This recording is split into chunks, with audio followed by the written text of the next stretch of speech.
ketakutan terbesar di hidup saya adalah mengaku Yesus depan keluarga saya. Kenapa? Papi saya itu dari kecil saya sudah diwanti-wanti, jangan berteman dekat sama orang Kristen. Kalau kamu sampai jatuh cinta sama laki-laki Kristen, lebih baik papi masuk penjara, papi bunuh kamu daripada kamu bikin malu keluarga. Jadi saya tuh dari masih kecil, ya remaja, saya tuh nggak berani jatuh cinta sama laki-laki Kristen. Saya harus mengaku Yesus depan keluarga saya mengalami perubahan. Saudara, dulu saya baca Alkitab tuh di kamar, sembunyi.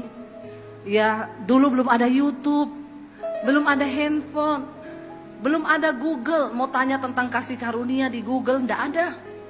Makanya saya mau bilang kalau sekarang ini saudara tidak bertumbuh dalam iman, kebangetan. Kebangetan. Sekarang saudara mau cari pengajaran apa, semua ada. Dulu saya handphone aja belum ada. Bacanya Alkitab, saya sembunyi di bawah bantal, di bawah kasur, saya tumpukin pakai kain-kain jangan sampai ketahuan. Kadang saya harus baca Alkitab di kamar mandi. Tapi Alkitab berkata iman itu bertumbuh dari aniaya. Saya menghadap papi saya bilang, papi saya mau ngomong apa? Saya mau minta izin, mau kemana? Ke gereja.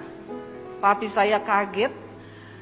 Yang pertama keluar dari mulutnya dia bilang begini, oh ini penyebabnya. Makanya akhir-akhir ini papi lihat kamu jadi aneh. Kamu tunjuk tetangga mana yang pengaruhin kamu jadi Kristen. Saya bilang, saya bukan Debbie yang dulu papi, Tuhan Yesus yang rubah saya. Saya mulai mengalami tekanan saudara, saya tidak boleh ke gereja, nggak boleh keluar rumah. Setiap hari hanya air mata. Ya, tiap kali ketemu papi di rumah dia bilang, setan kamu tuh iblis. Saya cuma terus belajar melepaskan pengampunan. Dan orang yang pertama kali saya lepaskan pengampunan adalah keluarga saya sendiri. Akhirnya saya terus melepaskan pengampunan sampai akhirnya tahun 96. Papi saya suruh saya memilih antara keluarga atau Yesus. Papi saya bilang, kamu pilih keluarga atau Yesus. Kalau kamu pilih Yesus, angkat kaki dari rumah, jangan anggap kamu punya keluarga. Dan kalau kamu pergi, jangan bawa satupun ijazahmu. Saya mau lihat Yesus kasih makan kamu pakai apa. Berat, sangat berat. Saya mengasihi keluarga saya. Saya pamit, saya pergi dari rumah. Papi saya nangis berlutut di kaki saya.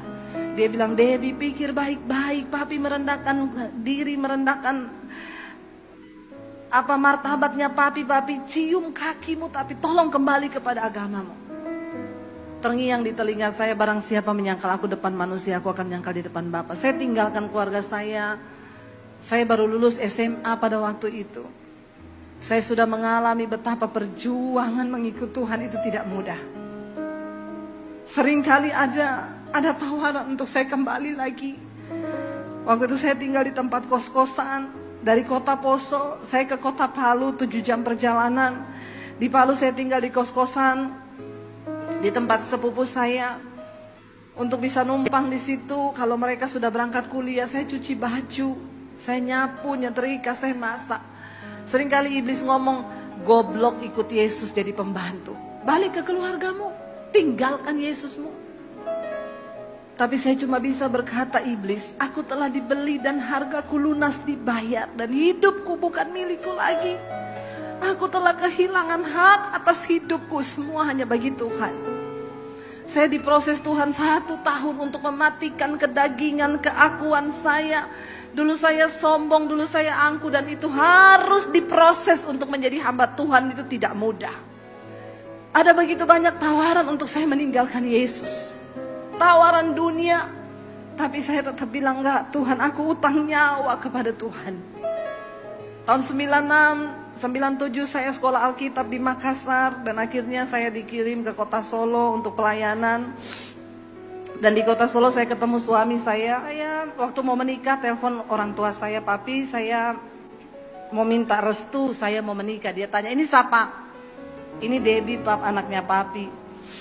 Oh maaf ya, dulu saya punya anak namanya Debbie tapi udah mati. Jadi kamu mau nikah atau kamu mau dikubur, nggak usah dikabarin kesini lagi. Sampai saat kita tidak mungkin bertemu. Saya cuma meneteskan air mata.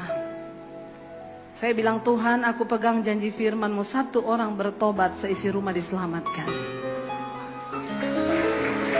Dan itu terjadi, saudara. Saya melayani papi saya sebelum dia tutup usia. Dia menerima Tuhan Yesus sebagai Tuhan dan Juru Selamat secara pribadi.